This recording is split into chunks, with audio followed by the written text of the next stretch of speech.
contenta de verlas y verlos aquí, y más porque hay presencia masculina. Les quiero dar la bienvenida con todo el placer que nos da y que significa este seminario para nuestra querida universidad, pero sobre todo para el Departamento de Sociología Rural, contar con investigadoras con una gran experiencia docente y también en campo. Además, experiencia de lucha política y en defensa de los derechos y de la igualdad entre mujeres y hombres. Es muy interesante lo que hoy nos puede compartir sobre el tema que nos ocupa la doctora Ruth Gabriela Cano Ortega. Agradezco lo que vale la presencia de ella y agradezco también que nos haga el honor de abrir, de inaugurar este seminario con su conferencia. Quiero destacar con orgullo la compañía del doctor Maximino Huerta Bravo, coordinador general de posgrado de la UACH, la presencia también de nuestro director, el doctor José Alfredo Castellanos Suárez. Está con nosotras, con nosotros, la maestra Ana María López Rodríguez, quien nos va a hacer favor de continuar con este proceso. Hoy tenemos dos conferencias, la de la doctora Gabriela Cano y la de la doctora Gloria Careaga. Bueno, gracias a todos y todas los asistentes, interesadas e interesados en el tema que nos ocupa. Le quiero dar la palabra al doctor Maximino Huerta Bravo, que nos hace el honor de instalar los trabajos del Seminario de Investigación sobre Género. Para mí es un honor estar aquí y bueno, muchas gracias por la invitación. Y bueno, quizá hay cosas que no sé expresarme en el lenguaje actual, sobre todo para la distinción de género, pero sí quiero decirles algo que es importante en el caso del posgrado. Cuando el posgrado inició, allá por 1978, que se abrió el primer posgrado, en aquellos años la mayor parte de la población de estudiantes de posgrado eran hombres. Yo viví mis estudios de licenciatura en un ambiente donde más del 90% eran hombres. Después esto fue cambiando y actualmente el posgrado tiene un 50% de hombres y 50% de mujeres. ¿Y por qué se dio esto? Porque en Chapingo, desde que recuerdo, siempre se han cedido derechos similares para hombres y mujeres. Incluso hay algunos programas donde tenemos que el 75% de los estudiantes de posgrado son mujeres. Y eso ya es por interés particular de cada uno de los estudiantes. La otra cuestión también importante ahora, hace algún tiempo, el Consejo Universitario aprobó que las actas del examen de grado tuviesen distinción de género. Después de varios años de su aprobación, actualmente ya se implementó la distinción de género en las actas de examen de grado.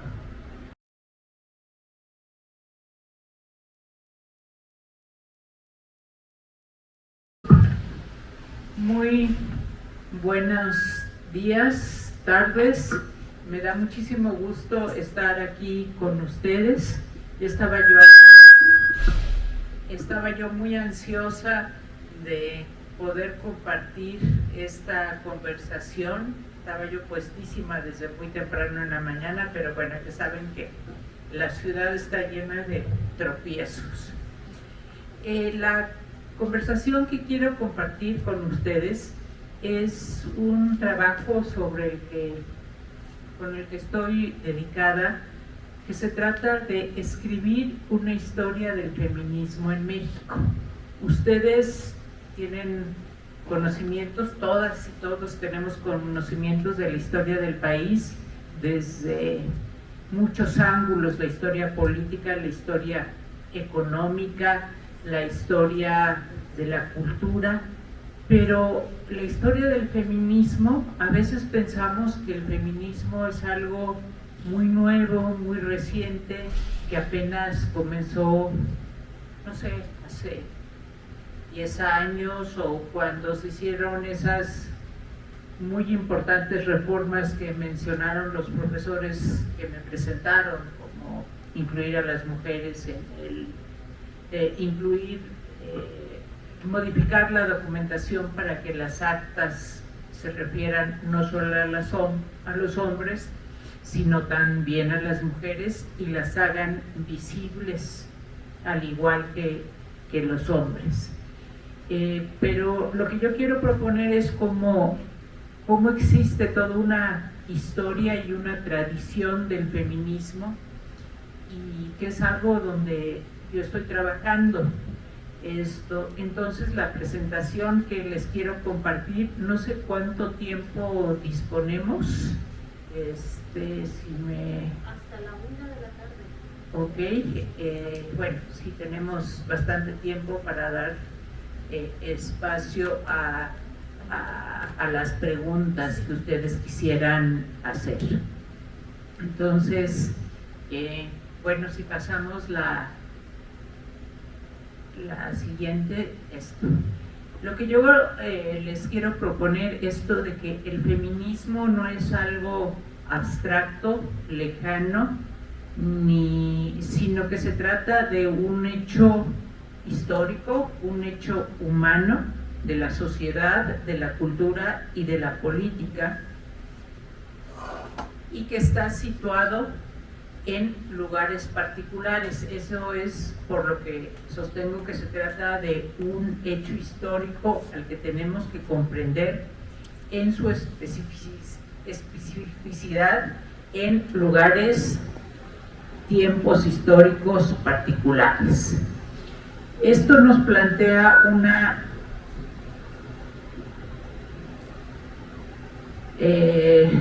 una tensión entre el feminismo y los feminismos. Quizá ustedes hayan escuchado, bueno, hay quien insiste mucho que se trata de los feminismos, y a la vez en muchas publicaciones, en muchos libros se habla del feminismo. Entonces, ¿por qué esta diferencia? ¿Con cuál nos quedamos? ¿Con el feminismo o con los feminismos en plural?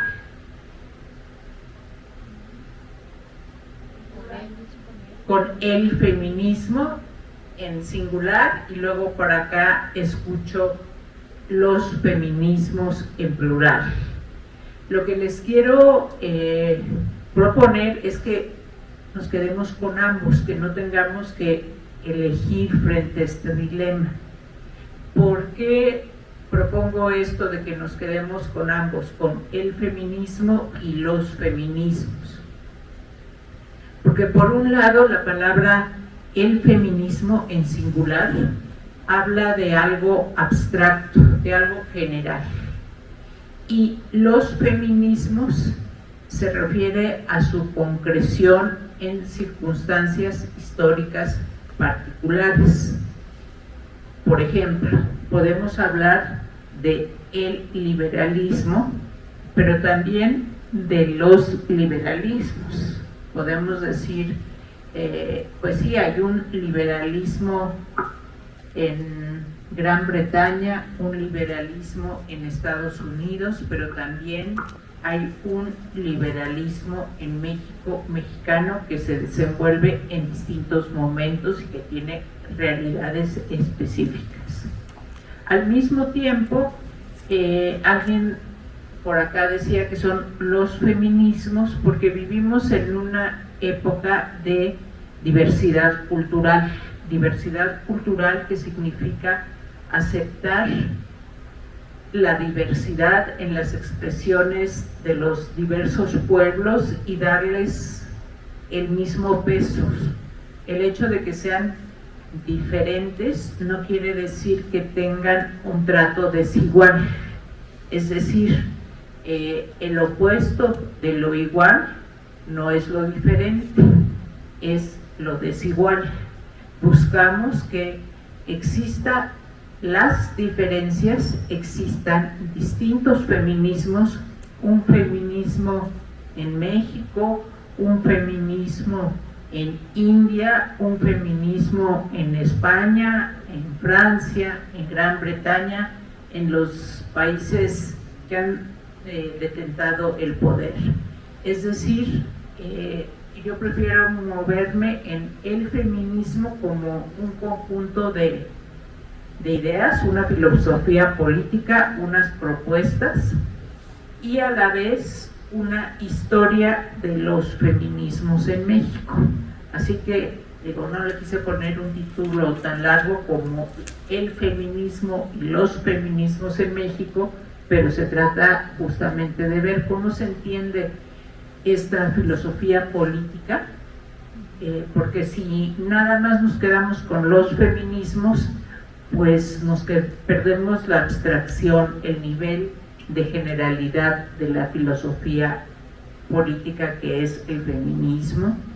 Y por filosofía política quiero decir que es una manera de entender la realidad para cambiar el lugar donde está depositado el poder, para cambiar las relaciones de poder. Esa es la idea del feminismo y de los feminismos. ¿Podemos pasar a la siguiente? Quizá, no, el anterior, la del mar. Quizá ustedes hayan escuchado esto de las olas del feminismo, que es algo que está muy en la discusión pública, en las imágenes, y esto de las olas pues alude justamente a las olas del mar. A veces se habla incluso de que vivimos en tiempos de la marea feminista. ¿Qué quiere decir esto de la marea feminista? Pues que ya nos está inundando el feminismo, que estamos en un cuerpo de agua donde ya nos estamos embebidas de ese feminismo. Lo que quiero destacar aquí es que esto de las olas pues es una metáfora, que quiere decir una manera de representar la realidad, una imagen, y que esto de las olas surgió de una realidad del feminismo en Estados Unidos, y que aunque es muy cómoda y está muy divulgada y muy pegadora, llamémosla, esto tiende a simplificar mucho la complejidad del feminismo. Y si bien lo podemos usar en el lenguaje coloquial como algo pues fácil, un resumen, algo sintético, yo quisiera pues ponerlo esto a discusión y en duda. Pasemos a la siguiente.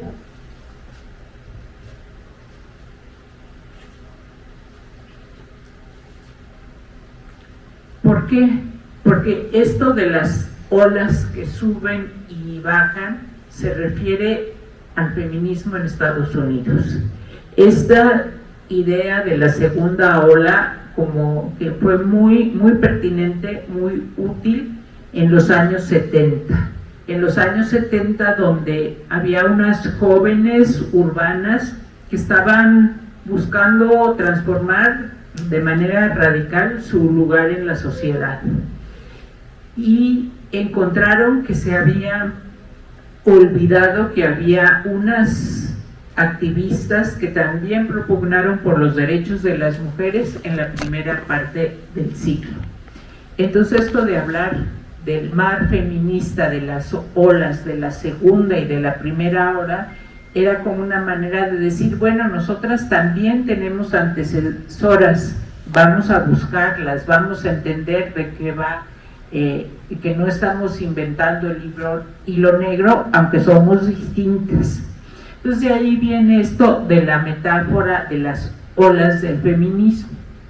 Al mismo tiempo yo y otras autoras consideramos que esto no es tan pertinente, tan útil, porque si recuerdan, vamos a la anterior, a las olas. Pues las olas suben y bajan. ¿Y qué pasa cuando bajan las olas? Todo se calma, ya no hay transformación, ya no hay cambio. Por ese motivo es que la idea de las olas del feminismo como que yo lo he dejado de lado, sobre todo en el ámbito académico. Creo que en el ámbito académico, porque es simplista y sobre todo es anglocéntrica, funciona para los países de habla inglesa. No es que sea incorrecta, pero no la podemos trasladar así tan fácilmente a nuestra realidad. Y no solo a nuestra realidad, sino a la realidad del feminismo como un fenómeno global. Es más bien un recurso periodístico y político situado precisamente en los años 70, cuando las activistas de ese momento decidieron, pues es que no, sí había algo antes que nosotras, vamos a investigar, vamos a descubrir qué había antes de que nosotras nos diéramos cuenta de la imperiosa necesidad de transformar nuestra situación. Pasamos a la siguiente, por favor. Entonces, si ven, aquí son mujeres protestando, una en los años 70, no se alcanza a ver muy bien, pero bueno, tienen falda corta, pantalones, son como setenteras, onda hippie y esto. Y las otras son mujeres del principio de siglo. Pasamos a la siguiente. Yo estoy proponiendo una periodización del feminismo en México en 5 etapas. Entonces, cuando me puse a investigar y a estudiar en documentos directos, en documentos que se guardan en archivos históricos, dije, bueno, ¿qué es eso del feminismo en México? ¿Cómo lo podemos encontrar? En este momento, antes de pasar a las 5 etapas, quizá ustedes se estén preguntando, ¿qué es eso del feminismo? Ya se dijo, el feminismo es un hecho histórico. ¿Qué más? Es una aspiración de justicia social. Es una aspiración de justicia social que involucra no solo a las mujeres, sino a toda la sociedad. Se trata de transformar las relaciones de poder entre las posiciones femeninas y las posiciones masculinas para hacerlas igualitarias. Pueden ser diferentes, pero no desiguales. Eso es algo muy, muy importante. Hay diferencias, como puede haber diferencias entre una persona que tiene una limitación para caminar, una limitación motriz, y entonces le ayudamos y le ponemos condiciones para que pueda bajar, no sé, en una silla de ruedas o con muletas por las escaleras, mientras que quienes no tenemos esa limitación, pues decimos, no, yo sí bajo las escaleras. Digamos, ese es dar oportunidades iguales o equivalentes a quienes somos diferentes. Ahora, se oye fácil y bonito, pero pues es bastante complicado, ¿no? Digamos, se puede decir así en una nuez, pero no significa que esto sea todo. Entonces, como historiadora que trabaja en la investigación, no me voy a referir tanto a la actualidad, sino lo que yo les estoy compartiendo es el resultado de la investigación para entender el desenvolvimiento del feminismo en México en 5 épocas, en 5 momentos. Desde luego se trata de un esquema, entonces ya cuando vamos a la realidad, como cuando vemos un esquema de, no sé, anatómico o médico, pues es para que entendamos, la realidad siempre nos da el golpe de realidad, ¿no? Pasemos a la siguiente, por favor. Entonces, estas son las etapas que propongo para el feminismo en México. Sí pueden tomarle foto, no hay problema, o bien podrías, digo, para que no tengan que copiar esto, también podríamos hablar de las etapas en los feminismos mexicanos.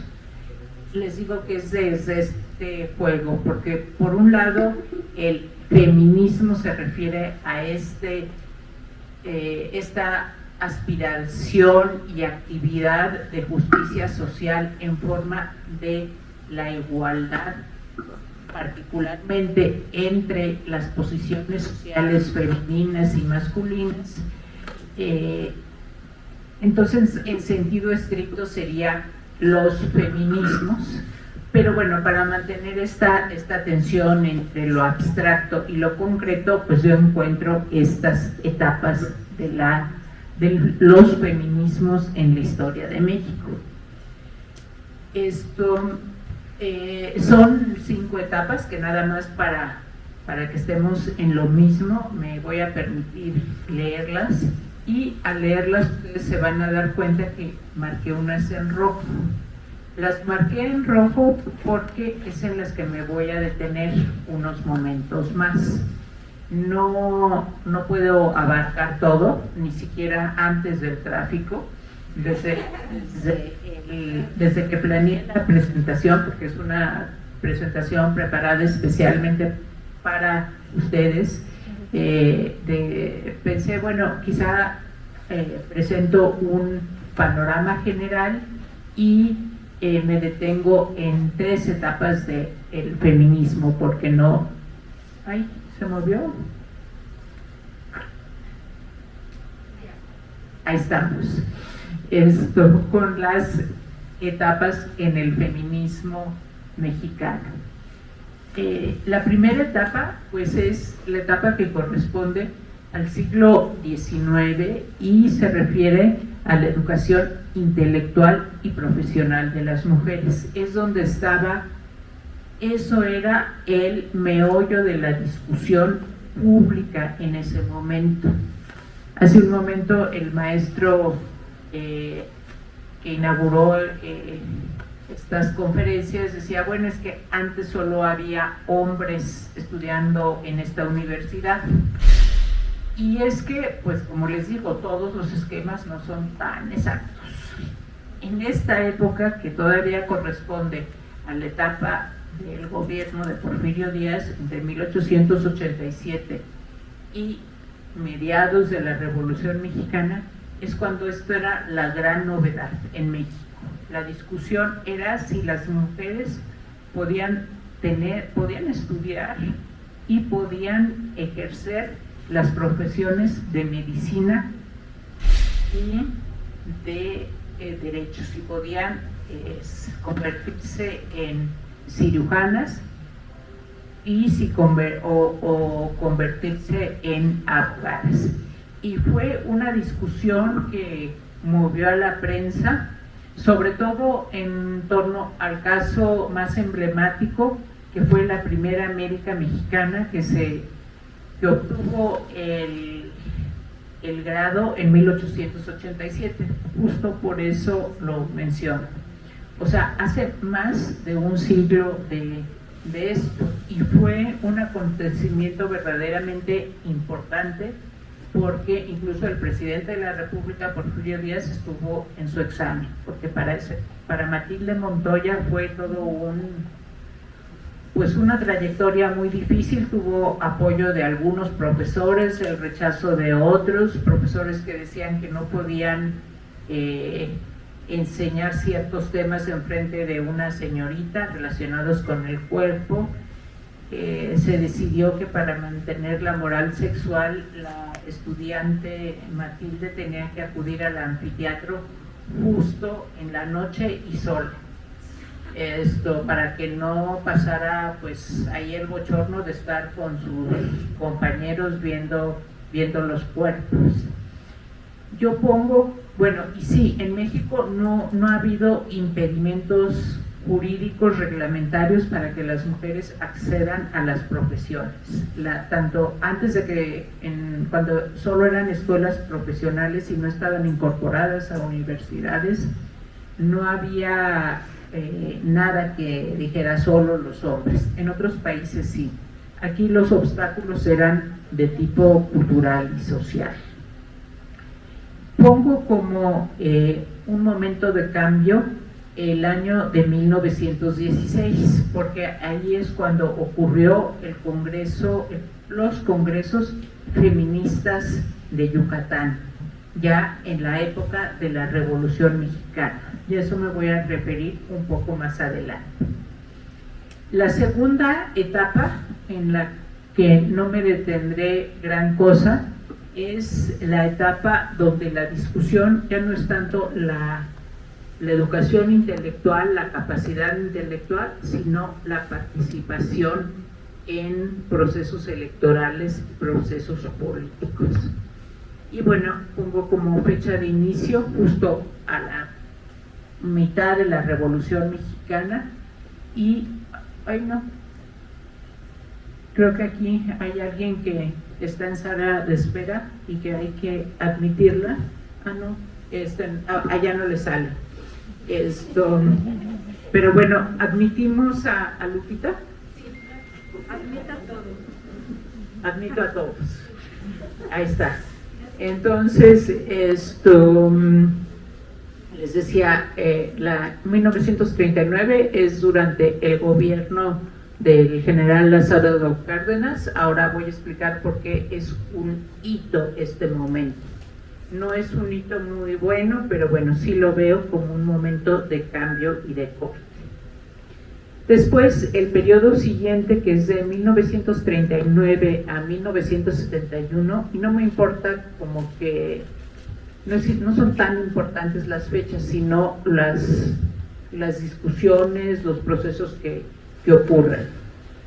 Aquí hay una en discusión todavía más amplia por la igualdad de derechos humanos entre hombres y mujeres en tiempos de la Segunda Guerra Mundial, la posguerra, lo que se conoce ahora, bueno, desde entonces como Guerra Fría, que es la oposición fría porque ya no hay bombas, sino es así como el equilibrio de que en cualquier momento estalla la bomba atómica entre la Unión Soviética y Estados Unidos, los poderes después de la Segunda Guerra Mundial.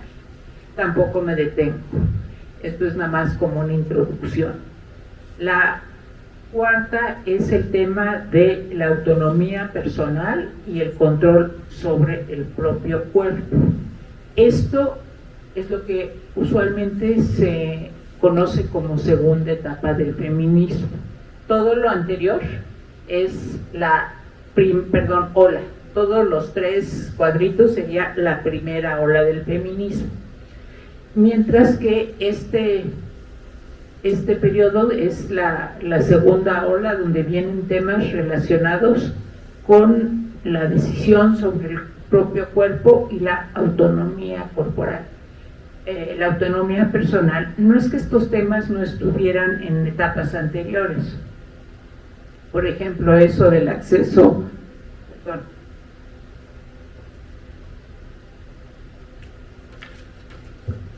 a la educación intelectual y profesional, pues tiene que ver con la autonomía personal de las mujeres, el derecho a tener una profesión y a recibir el salario por esa profesión.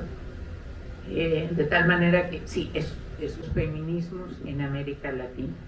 ¿Qué es esto de la institucionalización?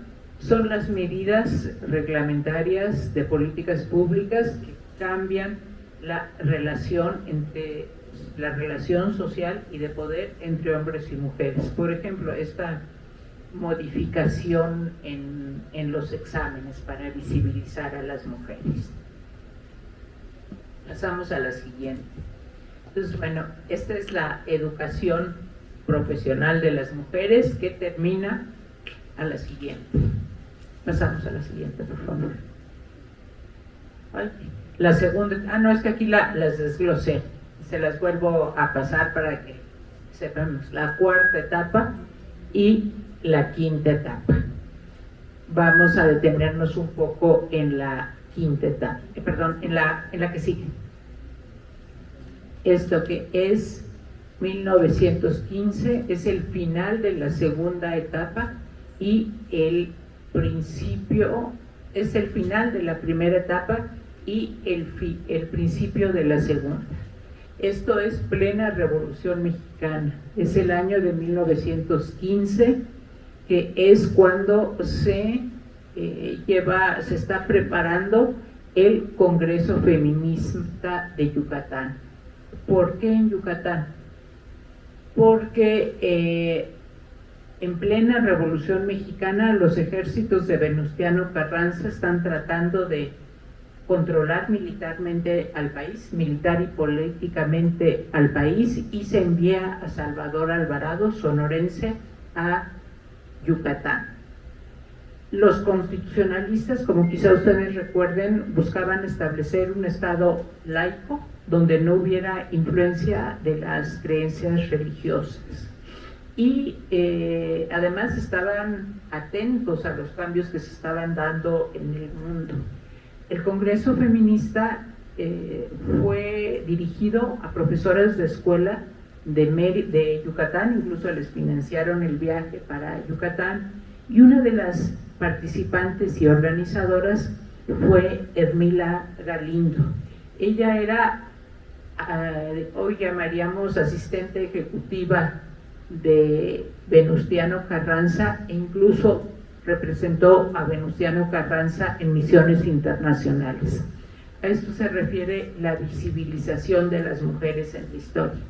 ¿Cuántas veces han ustedes escuchado sobre Venustiano Carranza? ¿Cuántas veces han visto la estampita del barbón? Y, en fin, pero aquí estoy mencionando, bueno, Ermila Galindo tenía un fuerte compromiso político con la Revolución Constitucionalista, pero al mismo tiempo era pues voy a mover esto porque si no alcanzo a leer, estaba súper comprometida con el feminismo, y ella tuvo mucha influencia, aunque su participación fue polémica en el Congreso Feminista.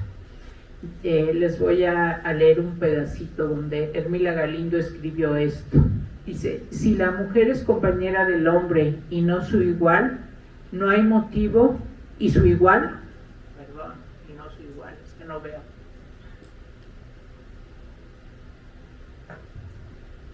Oigan, ¿podría yo hacer esto más grande y no pasa nada, verdad?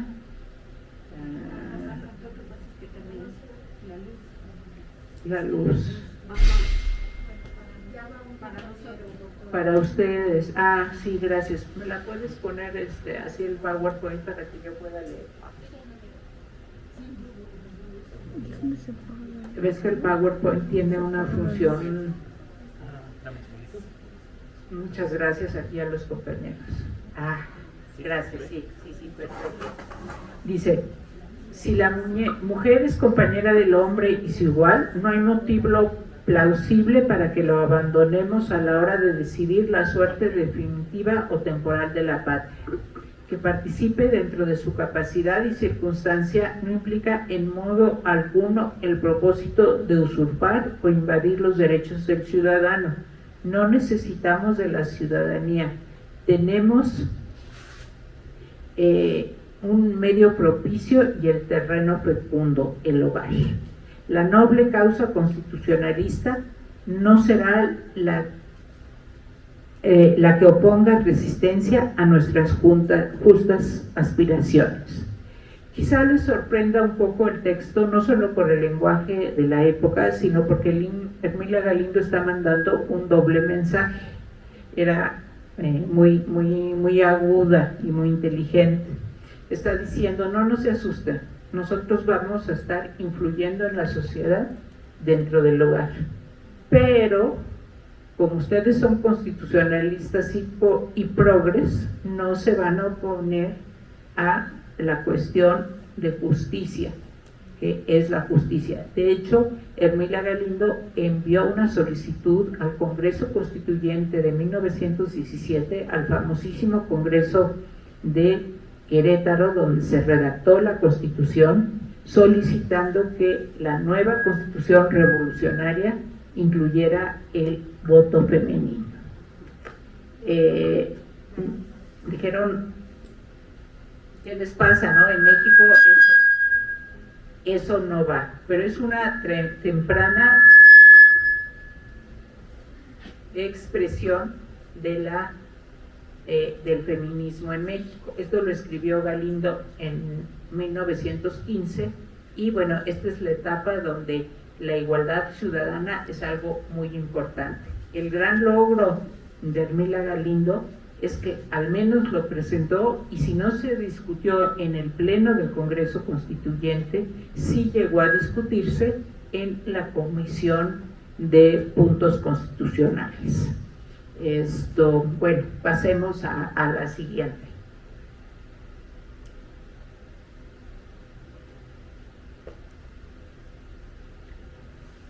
Aquí hoy estoy poniendo una de las pocas imágenes que hay de Lázaro Cárdenas con las activistas, y es que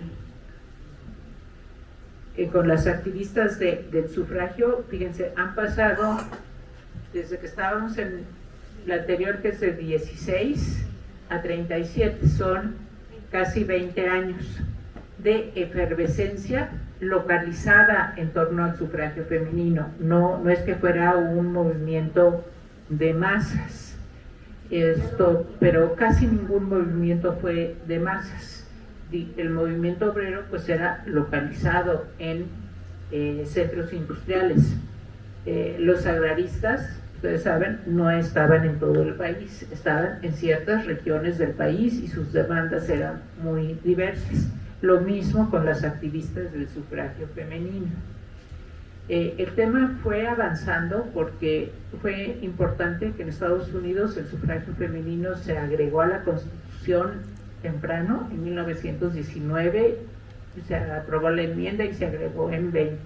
Eso no significó, porque Estados Unidos hizo otra cosa, que ya todas las mujeres pudieran votar. Tuvieron que pasar porque había una serie de reglamentos locales, y esos reglamentos locales en Estados Unidos eran muy desfavorables para la población afro. Por eso es que ustedes ven en películas, en muchos, que las mujeres afroamericanas en Estados Unidos hasta hace muy poco, mujeres y hombres afroamericanos no tenían derecho al voto. Pero digamos, a nivel constitucional y como símbolo, desde 1919, finales de la Primera Guerra Mundial, ya las mujeres formalmente tenían derecho al voto en Estados Unidos. Y México, finalmente, los años 20 son de construcción de un Estado posrevolucionario, de reformas, de la reforma agraria, del reparto, de pues poner en marcha el artículo 123 con respecto a los derechos de los trabajadores, donde, por cierto, desde 17 sí se establece que debe haber un salario igual por trabajo igual, independientemente del sexo. Eso está incluido en el artículo 123, eso sí pasó. Lo que no pasó fue el sufragio. ¿Por qué esta resistencia en el país frente al sufragio femenino? Porque había un prejuicio entre los revolucionarios de que las mujeres eran, adivinen, más emocionales, más irracionales y por lo tanto más creyentes, que las mujeres eran más susceptibles a ser víctimas de la influencia de la Iglesia. Pero bueno, eso son interpretaciones. Los padres de familia, los maridos y los esposos pues también iban a la iglesia. El movimiento cristero fue encabezado por hombres, sí movilizaron a mujeres y hombres, hubo organizaciones cristeras en contra del Estado revolucionario integradas por mujeres, pero no tomaban las decisiones. México ha sido un país católico por igual, hombres, mujeres, niños, viejos y jóvenes. Con este es un argumento un poco parcial, por no decir tramposo. No obstante, debido a que en la época de Lázaro Cárdenas hubo movilizaciones a favor del sufragio femenino, y que era algo que estaba avanzando en el mundo, no solo en el mundo en Europa y en Estados Unidos, sino en América Latina. Hubo la siguiente, hubo movilizaciones como la del Frente Único Pro Derecho de las Mujeres, o donde aquí hay una manifestante, pues sí, solitaria, que les digo, no era un movimiento así masivo. Está en la Cámara de Diputados, que todavía ese edificio existe, y fíjense en las rejas, porque van a aparecer de nuevo esas rejas. Hubo esta movilización. Ahora vamos a la anterior, donde está Lázaro Cárdenas. Y Lázaro Cárdenas presenta una iniciativa de reforma de ley donde dice que la mujer ya tiene plena capacidad civil, económica y educativa, y que por lo tanto no se justifica el mantenimiento de su incapacidad política, ya que directa o indirectamente en el hogar trabaja como colaboradora de su esposo, o bien a través de sus compañeros de trabajo, contribuye a la formación de la opinión pública. Cárdenas tiene una postura igualitarista, la sostiene públicamente, tiene el apoyo de muchos sectores. Pasemos a la siguiente. A la siguiente. Pero el sufragio, digamos que aborta, no se establece. Es un caso excepcional porque la reforma se quedó literalmente en el cajón. Siguió todo el proceso legislativo, fue aprobada por el porcentaje necesario de los congresos locales, fue aprobada por el Senado, tenía el apoyo del presidente de la República, y en el último momento, en 1939, se olvidó, se congeló, como se dice en lenguaje coloquial. Esto fue porque frente a la situación política hubo una gran preocupación en la élite de poder revolucionario que las mujeres fueran a inclinar la balanza electoral a favor de lo que se llamaban intereses conservadores. De hecho, esos intereses conservadores decían, con este mismo prejuicio de que las mujeres son más emocionales, son irracionales, y entonces no entienden lo que es la reforma agraria, no entienden lo que es el reparto, no entienden lo que es la Ley Federal del Trabajo que ya existía, y nada más obedecen a los curas. De este modo, la reforma no se concretó sino hasta 1953, cuando ya se modifica la Constitución y las mujeres van a votar. Entonces vamos a la siguiente. Es aquí donde le pongo el 39 como un hito, pero no dan exactamente las fechas porque finalmente es un esquema. Pero de todas maneras, en estos años hay una proyección internacional. Vamos a la siguiente. ¿Por qué hablo de una proyección internacional?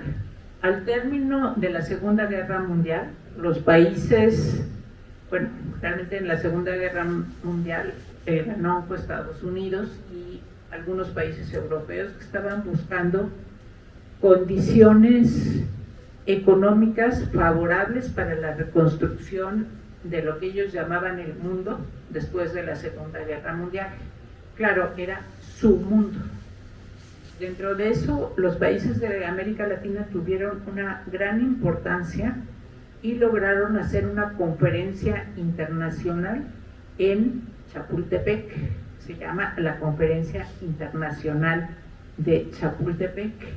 Esa conferencia es sumamente importante para la reorganización del mundo después de 1945, para la formación de la ONU y para los derechos humanos de las mujeres.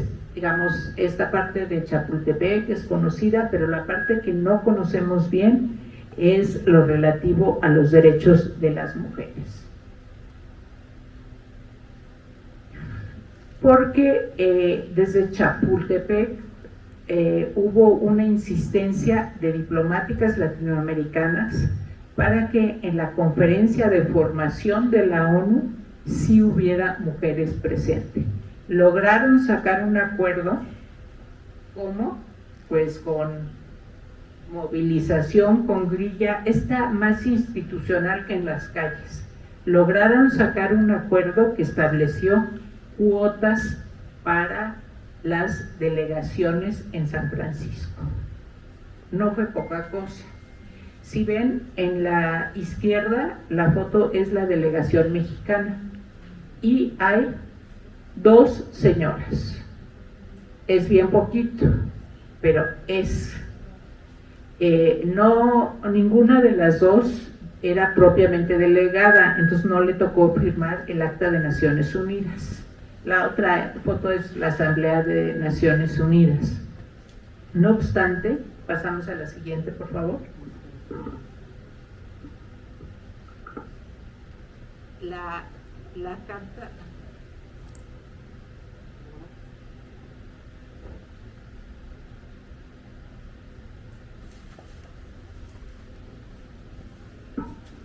Sí, esta es la Carta de las Naciones Unidas. Pasemos a la siguiente. Por influencia de las mujeres del sur, esto es totalmente desconocido porque la versión de Estados Unidos es que fue Estados Unidos quien promovió los derechos de las mujeres y no es así. Estados Unidos todo lo que les es comunismo, no. Y por razones políticas internas de Estados Unidos. Pero hubo las mujeres del sur, aquí no hay ninguna mexicana, pues porque no se puso en la foto, pero sí estaba Amalia de Castillo Ledón, que fue la más activa, y sobre todo Minerva Bernardino, que es muy simpática porque tiene sus sombreritos, o sea, la que tiene así como las palmeras aquí.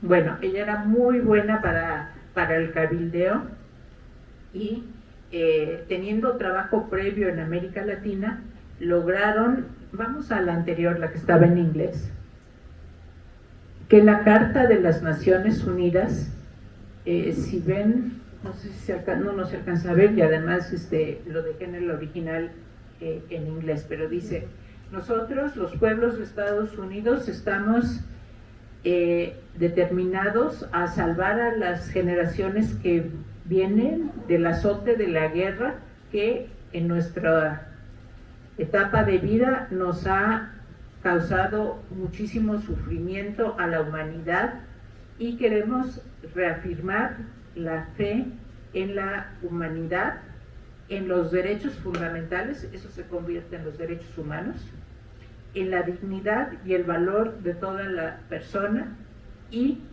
en la igualdad entre hombres y mujeres, naciones grandes y pequeñas. Por eso que les decía que ahí las mujeres del sur tuvieron gran influencia, son pequeñas, no necesariamente pequeñas, digo, India no es un país pequeño, pero tiene poco poder en el concierto de las naciones, que establezcan las condiciones en que la justicia y el respeto por las obligaciones que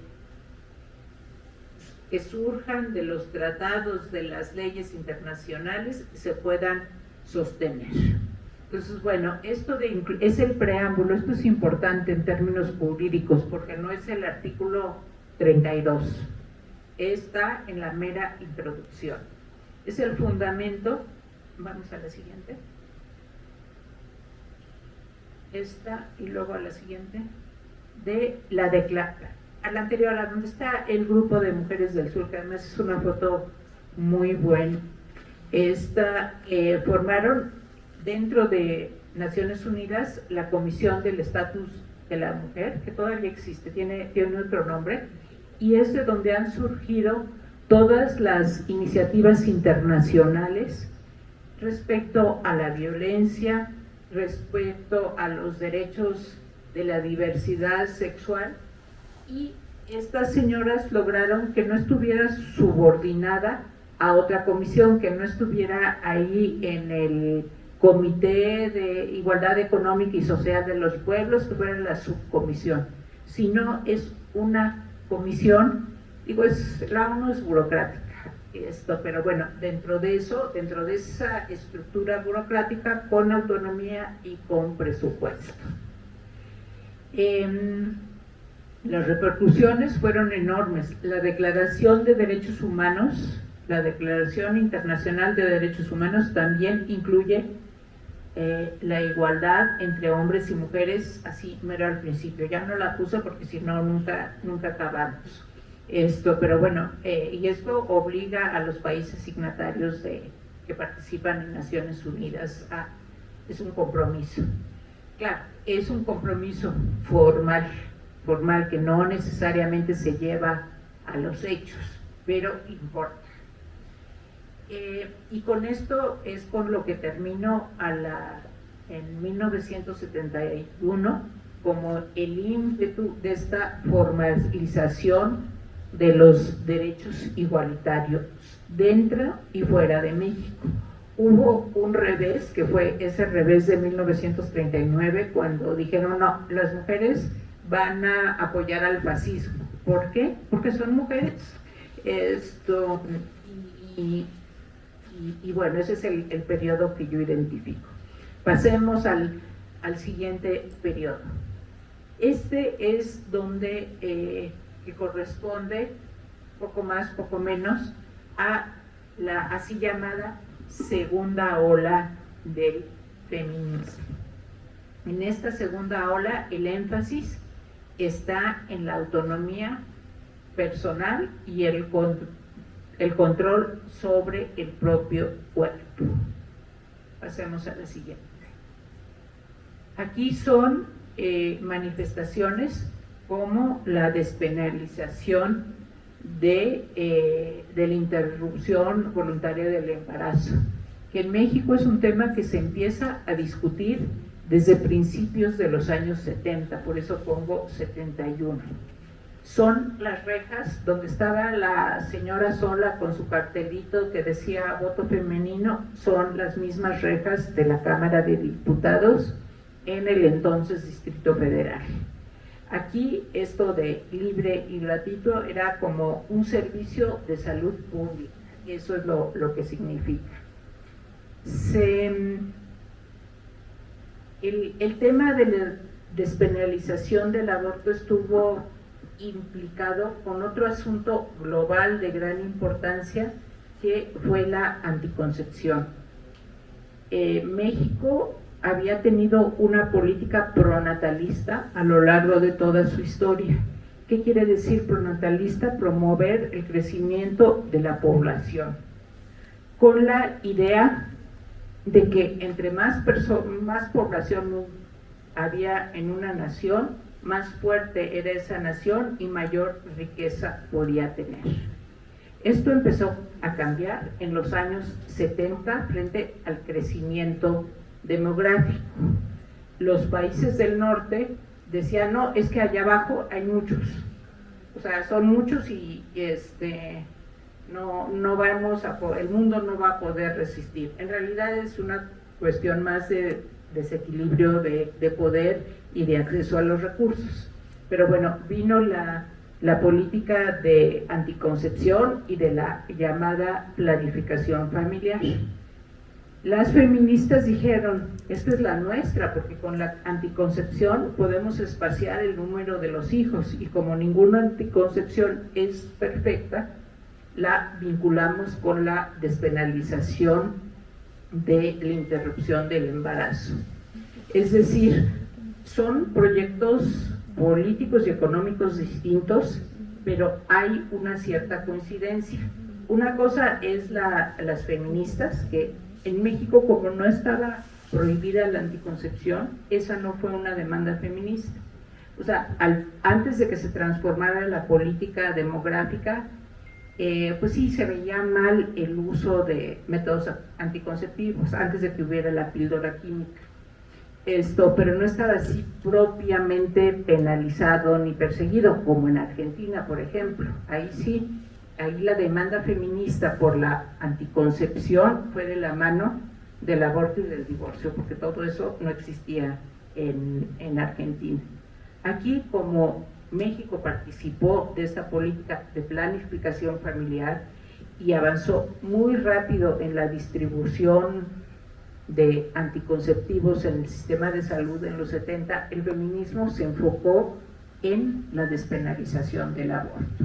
Otro de los que todavía, pues, ahí es donde les digo que los periodos no son así exactos. Todavía la despenalización del aborto pues no es una realidad en el país, en todo el país, y bueno, puede haber avances y retrocesos. Pero bueno, si pensamos en el sufragio femenino que se empezó a discutir en 1916 y que se concretó hasta 1953, casi 40 años, pues por ahí va el aborto. Bueno, no, el aborto ya lleva más tiempo, la despenalización. Vamos a la siguiente, por favor.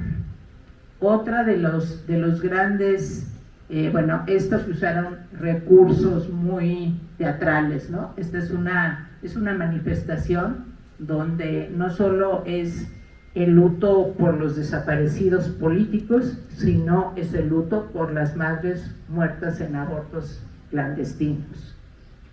Pasemos a la siguiente. Y otro de los grandes temas del feminismo de esta época era la lucha en contra de la violencia hacia las mujeres. Esto es muy temprano, desde principios de los 80, por eso lo pongo en la misma época, y realmente esto tampoco se conoce, pero fue en esta época donde se conceptualizó que la violencia sexual hacia las mujeres era totalmente inaceptable. Se transformó la idea de que la sexualidad masculina era una fuerza incontrolable de la naturaleza y que era, si no deseable, al menos inevitable que los hombres se impusieran su sexualidad a las mujeres. Esto se empezó a discutir por estos movimientos de estas chicas jóvenes y tuvo también grandes consecuencias. Finalmente se transformó en relativamente un tiempo corto la legislación en torno a la violencia sexual hacia las mujeres, penalizando, agilizando los procesos en los ministerios públicos. Sí ha habido cambios jurídicos y reglamentarios, no en la cultura, lo mismo que con el sufragio femenino, que decían, bueno, sí, ya hasta el presidente de la República se pronuncia por la igualdad ciudadana de los hombres y mujeres, pero pues la sociedad toma tiempo impulsar los cambios. Vamos a admitir aquí a Raquel, que está en la sala de espera. Bueno, pasemos a la siguiente. Y, por ejemplo, aquí esto es un documento de un grupo artístico que hizo un performance, que es una parodia de una receta de esas que venden en el mercado, ¿no? Para hacerle mal ojo a los envidiosos. Entonces aquí inventa esto de polvo de galequina negra, performance en el monumento a Juárez, perdón, está en inglés porque vi otra presentación. El respeto al cuerpo ajeno es la paz. Es como entre las naciones como en los individuos, el respeto al derecho ajeno es la paz, el respeto al derecho al cuerpo ajeno es la paz. Se transforma el lenguaje de derechos, la autonomía del cuerpo de las mujeres. Se los voy a leer ya casi para terminar. Uy, no, ya es bien tarde. Bueno, es una receta donde dice que hay que hacerle mal ojo a los violadores. Y bueno, allá entre los ingredientes está la solidaridad entre las mujeres. Les voy a leer algún ingrediente para que 20 gramos de rayos y centellas de mujer que se enoja cuando la agreden. Por ejemplo, pasemos a la siguiente. Y bueno, el último periodo que ya lo puse no en rojo, que es la etapa de institucionalización en México, donde hay muchísimas reformas, aunque la realidad no necesariamente cambia. Esto hay que decirlo: la violencia, la falta de autonomía, el acceso igualitario a las profesiones, muchas de estas cosas pues no se han transformado. Y justo como la institucionalización está llena de disputas, de conflictos, de resistencia al cambio, incluso de retrocesos, es por lo que yo encuentro que en 2019 pues hay una gran efervescencia feminista, que es de las que muchas de ustedes han escuchado o incluso participado. Y bueno, ya con eso es con lo que voy a terminar. Si ponemos la última, ay no, me falta la violencia. Bueno, ahí hay una muestra como dentro de la institucionalización hay enormes retrocesos. No obstante, el concepto de feminicidio, de rechazo a la violencia hacia las mujeres en su forma más extrema, viene de ese activismo feminista, que señalan: no, la violencia de los hombres a las mujeres es un delito, debe ser identificada como tal. En el caso del feminicidio, tiene una serie de particularidades, y aquí, bueno, México hizo una innovación a nivel de la legislación internacional. Por eso es importante lo que hablábamos de Naciones Unidas y de la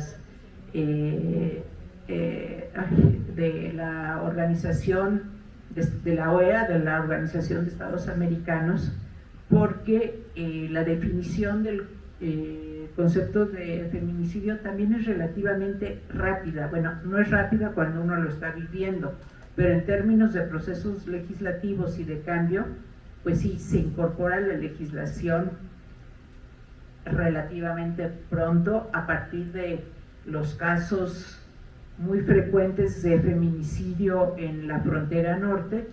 Y ¿qué implica el feminicidio? Violencia extrema, crueldad, sexualización de la víctima y omisión del Estado. Por eso es por lo que es diferente del homicidio. No es un simple asesinato, sino es un asesinato que tristemente tiene todas estas características implicadas. Y bueno, estos temas, bueno, siguen a la orden del día, pero dentro de mi panorama histórico pues me tengo que ir más rápido. Pasemos a la siguiente. Y bueno, aquí es donde frente que yo termino en 2019 con la efervescencia de la protesta feminista, con muchos reclamos desde los anteriores, desde finales del siglo XIX. Todavía hay profesiones donde las mujeres pues no tienen muchas posibilidades ni cargos públicos, hasta todos los temas pues que les he presentado de manera muy sucinta. Y bueno, con esto no me queda más que concluir, dejar un espacio para inquietudes, para que tomen aire, para preguntas, porque pues el día de conferencias continúa. Muchísimas gracias.